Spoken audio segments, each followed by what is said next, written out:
সেই লাইভটি থেকে বের হয়ে চলে আসছিলাম, আবার সেই লাইভে অংশগ্রহণ করছি। আশা করি সবাই জয়েন করবে। আমরা দেখি সেন্টেন্স নিয়ে কথা বলছিলাম। সেই সেন্টেন্স নিয়ে যখন কথা বলছিলাম তখন আমাদের যান্ত্রিক ত্রুটির কারণে সেটি ডিসকানেক্ট হয়ে যায়। আমরা আবার চালু করতে পেরেছি। সেন্টেন্স যদি আমাদেরকে বলা হয় সেন্টেন্স মানে কি, তো আমরা বলবো কতগুলো শব্দ একত্রিত হইয়া যদি মনের ভাব প্রকাশ করে তাহাকে বলা হয় সেন্টেন্স। আসলে ঠিক সেরকম নয়। বিষয়টি আমাদেরকে বুঝতে হবে এভাবে, সেন্টেন্সকে আমি একটি সমীকরণ দিয়ে প্রকাশ করতে চাই। আমি বরাবরই ইংলিশ গ্রামারকে কিছুটা সায়েন্সের ফ্লেভার দিতে চাচ্ছি। আমার লেকচারগুলো খেয়াল করলে শুনলে বোঝা যাবে। আমরা দেখতে পাচ্ছি সেন্স প্লাস টেন্স। সেন্টেন্সকে আমরা একটা কি করেছি, একটা সমীকরণে পরিণত করেছি। যারা পদার্থবিজ্ঞান পড়ছো তারা নিঃসন্দেহে জানো যে আইনস্টাইনের সেই থিওরিটার কথা, সূত্রটার কথা, E=mc²। সেটা যেমন অপরিবর্তনীয়, অত্যন্ত এই মুহূর্তে এটার বিরুদ্ধে কথা বলার মতো কেউ নেই, তো ঠিক তেমনি আমাদেরও ইংরেজিতে সেন্টেন্সকে ভেঙে একটি সুন্দর সমীকরণ আমরা তৈরি করেছি, সেটি হলো সেন্স প্লাস টেন্স। তো একটা সেন্টেন্স হতে গেলে কি লাগে? একটা সেন্টেন্স হতে গেলে আমরা জানি যে অনেকগুলো শব্দ পরপর পাশাপাশি বসিয়ে যখন মনের ভাব প্রকাশ করা হয় তখন আমরা তাকে বলি কি সেন্টেন্স। তো বেশ, তো তাহলে অনেকগুলো শব্দ পাশাপাশি বসবে, তার কিছু সেন্স আসবে, আসতেই তো পারে সেন্স। আসুন আমরা যদি লিখি আই, দ্যাট ইজ আমি, some new book, I some new books.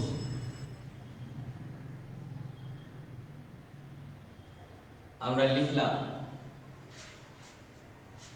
লিখেছি, দেখা যাচ্ছে এখানে চারটি শব্দ, I some new books, আমি কিছু নতুন বই। আসলে কিছুটা সেন্স আমরা বুঝছি যে হ্যাঁ, আমি হয়তো বলতে চাচ্ছি যে আমার কিছু নতুন বই কেনা দরকার, আমার কিছু নতুন বই দরকার, আমি কিছু নতুন বই কিনতে চাই, বা আমি কিছু নতুন বই কিনেছি, এইসব কথাগুলো হয়তো আমি বলতে চাচ্ছি, কিন্তু আমি এখনো সেটা বলিনি। আমি এখন সেই কথাটা বলবো। কিভাবে বলবো দেখা যাক, কিভাবে বলা যায়। আমরা সেই কথাটা কিভাবে বলতে পারি, আমরা সেই কথাটা বলতে চাই এইভাবে। যদি আমরা লিখি যে আই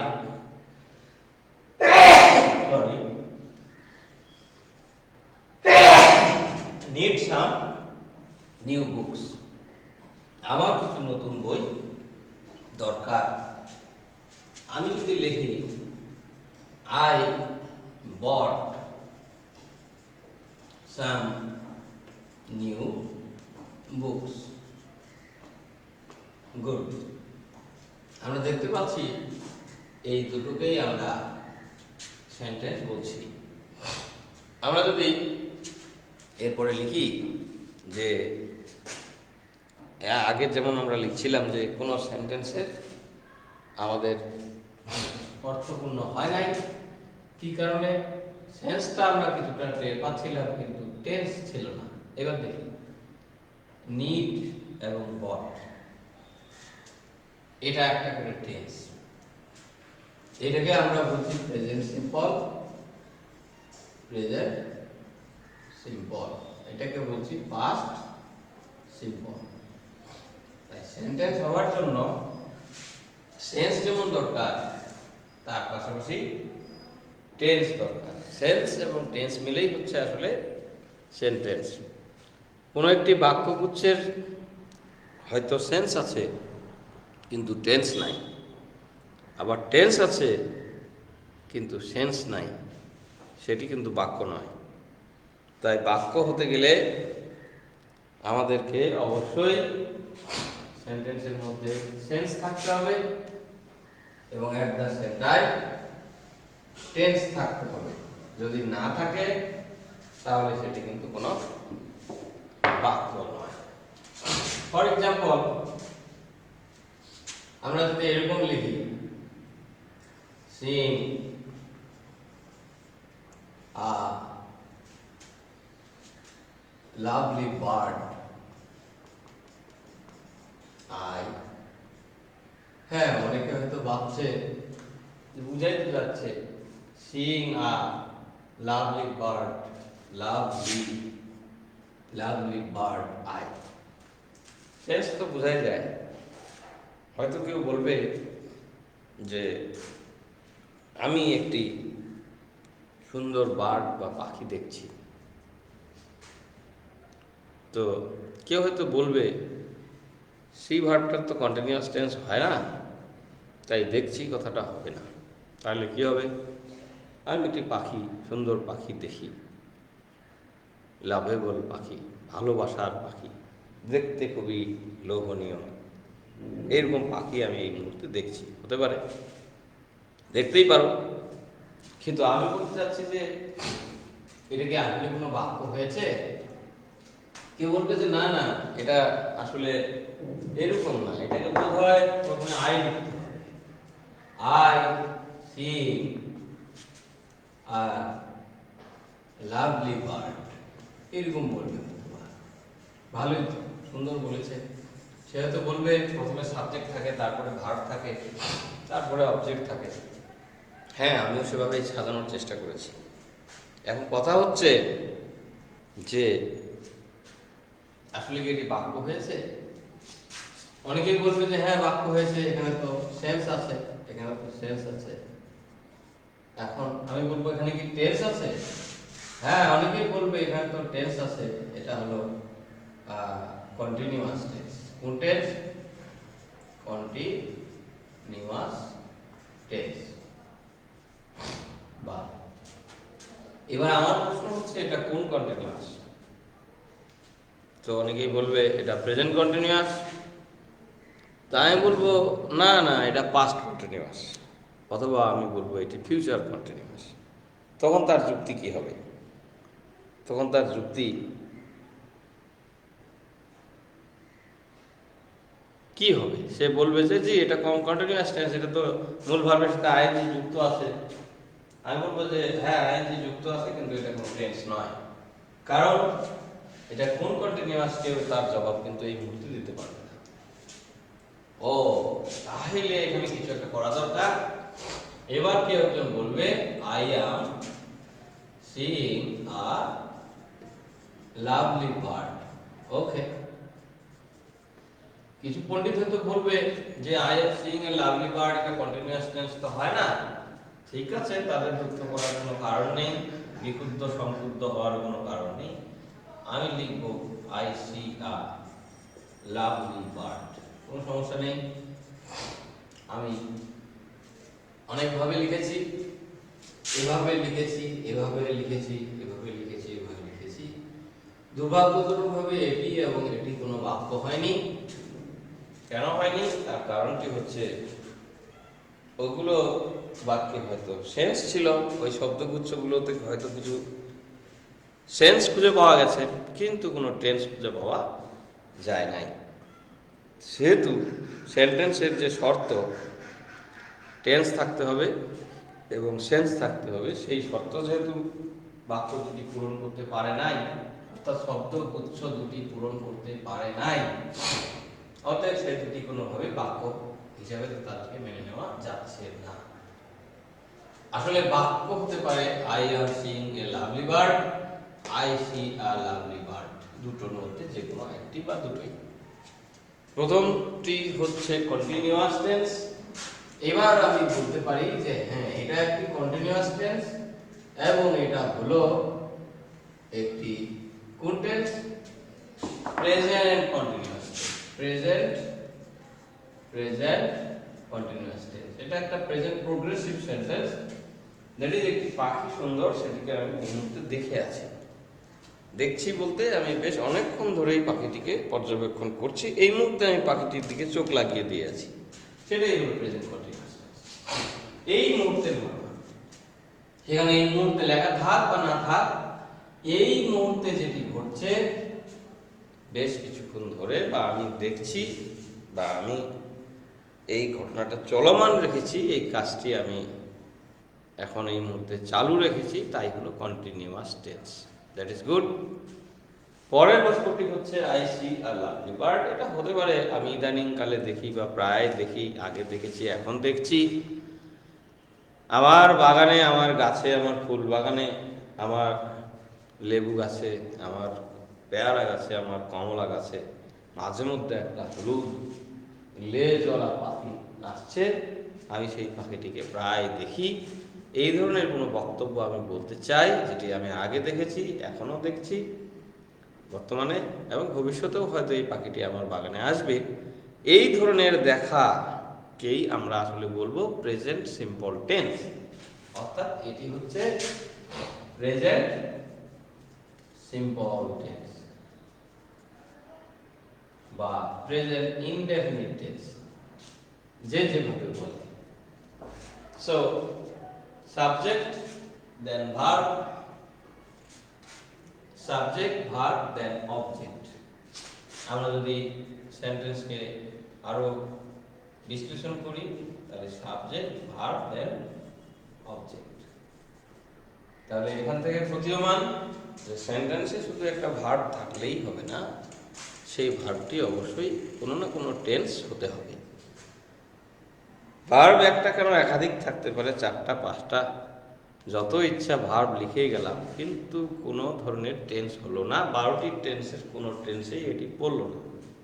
যদি সেটি না হয়, সেগুলোর আওতায় না আসে, তাহলে সেটাকে কখনোই সেন্টেন্স বলে গণ্য করা যাবে না। আমরা অনেকগুলো শব্দগুচ্ছ দিয়ে একটা কিছু লিখতে পারি, আমরা লিখতেই পারি, এলোমেলো অনেকগুলো শব্দ লিখতে পারি। Oven, oven, happening or happen, in Bangladesh, in winter, rainfall। বাহ, চমৎকার। আমরা একে 1 2 3 4 5 6 7 7টা শব্দ লিখেছি। লিখতেই পারি, মনের মাধুরী মিশিয়ে 7টি শব্দ লিখেছি, যার মানে হচ্ছে এরকম যে প্রায় কি ঘটে, হ্যাপেন ইন বাংলাদেশ, বাংলাদেশে, ইন উইন্টার, শীতকালে, রেইনফল, কি হয়, ও বৃষ্টিপাতের কথা বলা হচ্ছে। তাহলে আমরা তো মোটামুটি বুঝে ফেলেছি যে বাংলাদেশে প্রায় কি হয়, শীতকালেও বৃষ্টি হয়। আমরা অনেক সময় জানুয়ারি মাস, ফেব্রুয়ারি মাস বা ডিসেম্বর মাসে বৃষ্টিপাত হতে দেখি। আচ্ছা, প্রায় হোক বা না হোক, ধরে নিচ্ছি আমাদের আজকে আলোচনার স্বার্থে, খাতিরে, যে বাংলাদেশে প্রায় শীতকালে কি হয়, বৃষ্টি হয়। তো হোক। এখন অনেকেই বলবে যে কথাগুলো সাজানো হয়নি ঠিক মতো। আমি সাজাই, rainfall,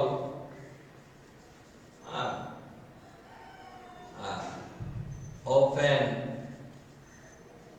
happen, in winter, in Bangladesh. বাংলাদেশের সংক্ষেপে লিখলাম এক লাইনে লেখার সুবিধার্থে। এখন বলবে যে জি, এবার একটি বাক্য হয়েছে, বাক্য হয়ে গেছে, তাই নাকি? আসলে কি বাক্য হয়ে গেছে?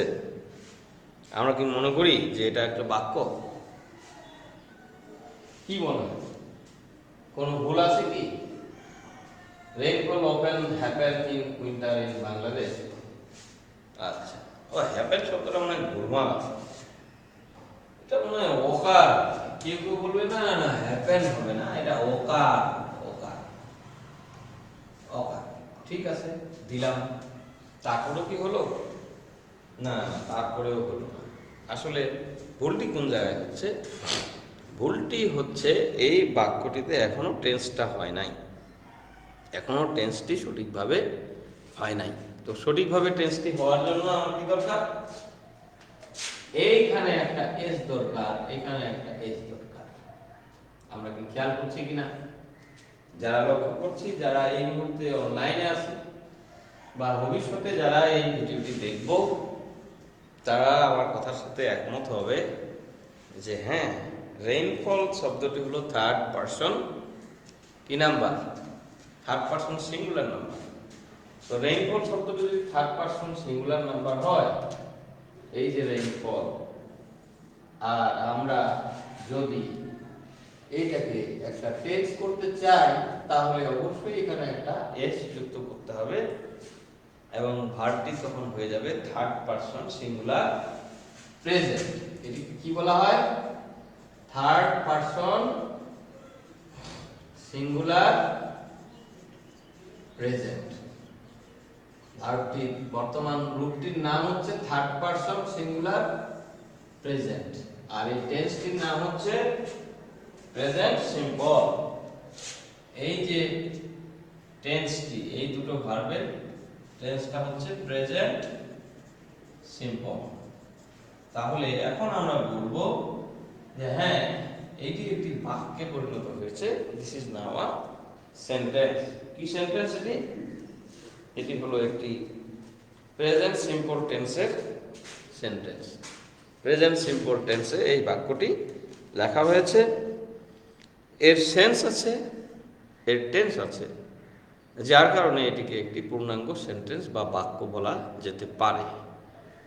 তাই আমরা যখন আমাদের টেক্সট বইটি পড়ব, এই যে বইটি পড়ব, আমরা যখন পাতা উল্টাবো, যে এই যে পাতা উল্টাচ্ছি বইয়ের,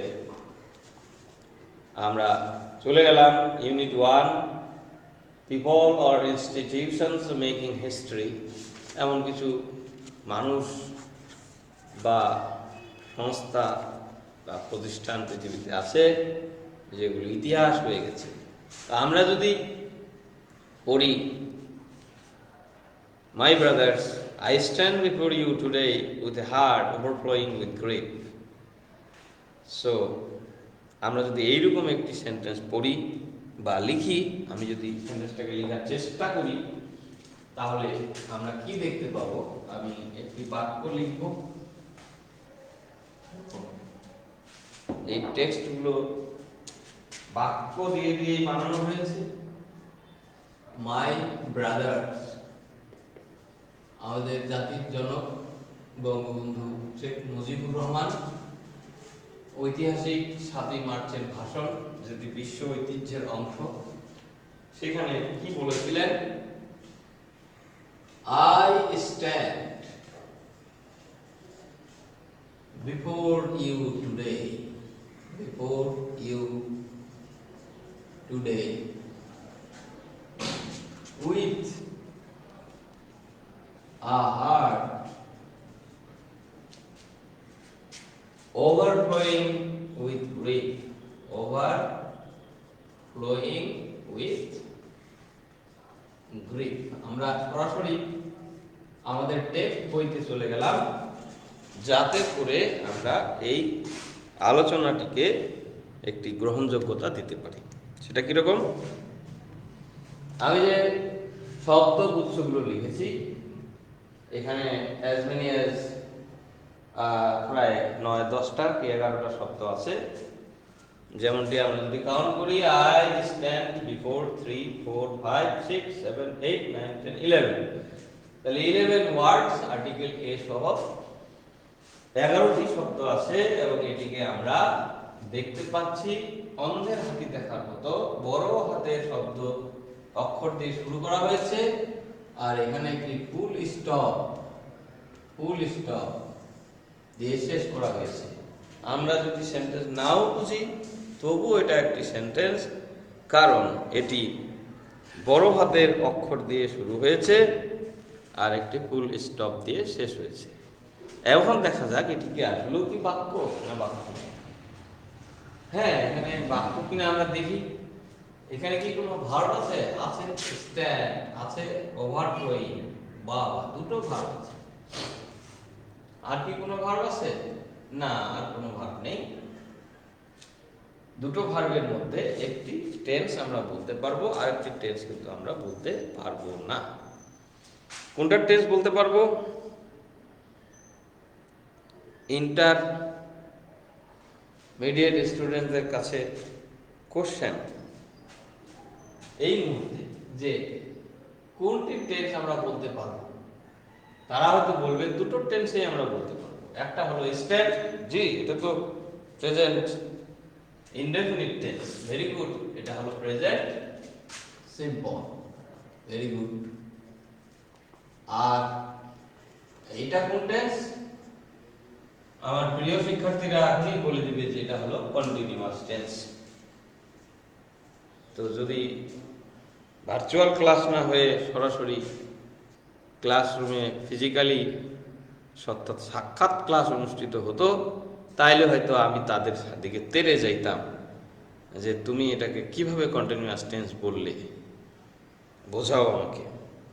তা আমি এখান থেকেই তাদের উদ্দেশ্যে প্রশ্ন ছুড়ে দিচ্ছি যে ওভারফ্লোয়িং শব্দটি কি আসলে কোনো টেন্স হয়েছে?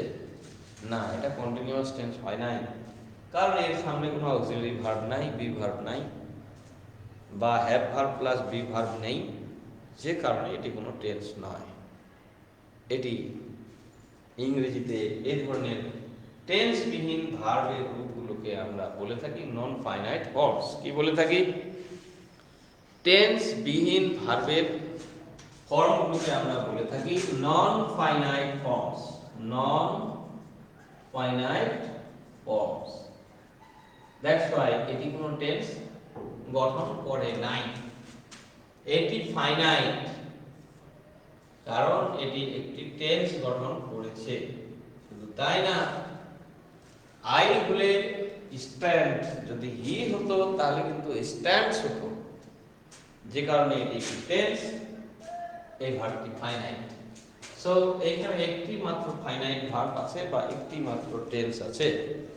তাই আমরা এই বাক্যটিকে এখন যদি বলি যে এটা কোন বাক্য, সিম্পল, কমপ্লেক্স, কম্পাউন্ড, তোমাদের কাছে প্রশ্ন থাকলো এটা কি সিম্পল না কমপ্লেক্স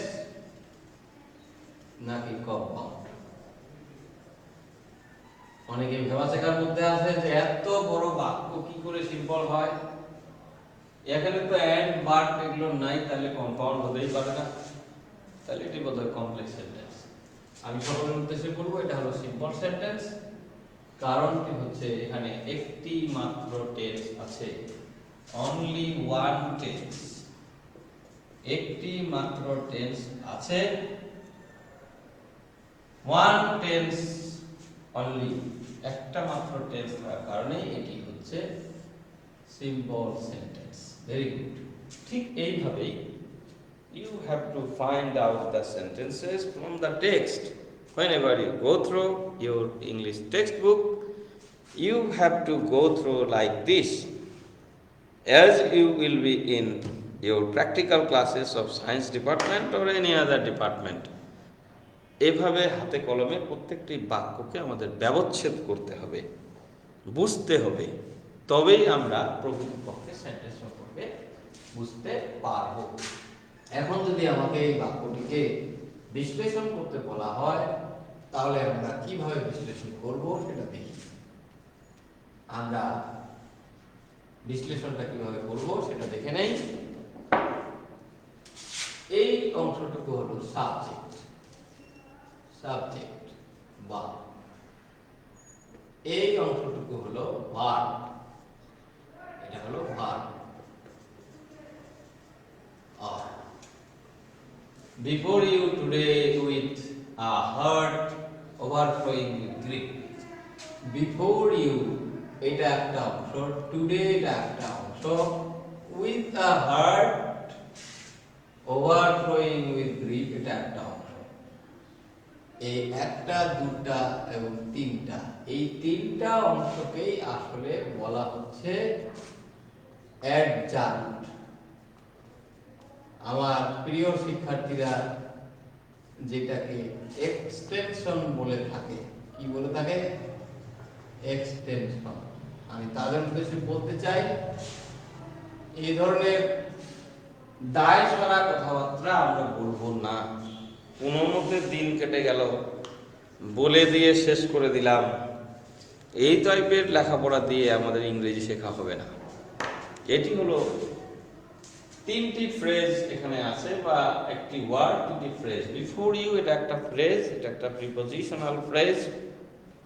টুডে এটা একটা ওয়ার্ড, অ্যাডভার্বের মতো কাজ করছে, টাইম বোঝাচ্ছে। বিফোর ইউ এটাও অ্যাডভার্বের মতো কাজ করছে, কারণ কোথায়? আপনাদের সামনে with a heart overflowing with grape, এটাও একটা প্রিপোজিশনাল ফ্রেজ। ফ্রেজটি আবার মাঝখানে আরেকটি ফ্রেজ দ্বারা মডিফাইড হয়েছে, overflowing with grief, modifying the word heart. However the total phrase is with a heart overflowing with grief. এটাও একটা, কিভাবে দাঁড়িয়েছে? আমি একটি হৃদয় সাথে নিয়ে, যা কিনা বেদনা, যেখান থেকে বেদনা বিচ্ছুরিত হচ্ছে, বেদনার বিচ্ছুরণ হচ্ছে, এমন একটি হৃদয় নিয়ে আজ আপনাদের সামনে আমি উপস্থিত হয়েছি। বিষয়টি ঠিক এরকম। আমরা যদি বাংলা অনুবাদ করি, যেহেতু এটি বাংলা থেকে ইংরেজি করা হয়েছে, আবার যদি আমরা ইংরেজি থেকে বাংলা করি, তাহলে আমরা বলতে পারি যে ভাইরা আমার, আজকে আপনাদের সামনে আমি বেদনা বিধুর একটি হৃদয় নিয়ে উপস্থিত হয়েছি। অর্থাৎ বঙ্গবন্ধু তার ভাষণে বেদনা বিধুর হৃদয় নিয়ে ৭ই মার্চের সেই ভাষণে আমাদের সামনে, জাতির সামনে, গোটা বিশ্বের সামনে, গোটা বিশ্বের নিপীড়িত জনতার উদ্দেশ্যে, শাসকদের উদ্দেশ্যে শোষিতের আর্তনাদ স্বরূপ যে বক্তব্যটি দিতে গিয়েছিলেন, সেখানকার প্রথম কথাই ছিল সেটি একটি বাক্য, সেটি একটি সিম্পল সেন্টেন্স। সেটি কি করে সেন্টেন্স, কি করে সিম্পল সেন্টেন্স, সেই বাক্যটিতে কি কি অংশ আছে, বাক্যের অংশগুলোর নামকরণ কি, আমরা সেটা জানলাম।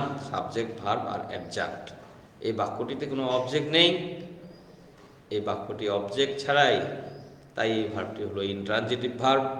ভবিষ্যতে এই ধরনের বিস্তারিত আলোচনা আমরা আরও শুনব। Until then, thank you very much, wish you best of luck and welcoming you to my next class.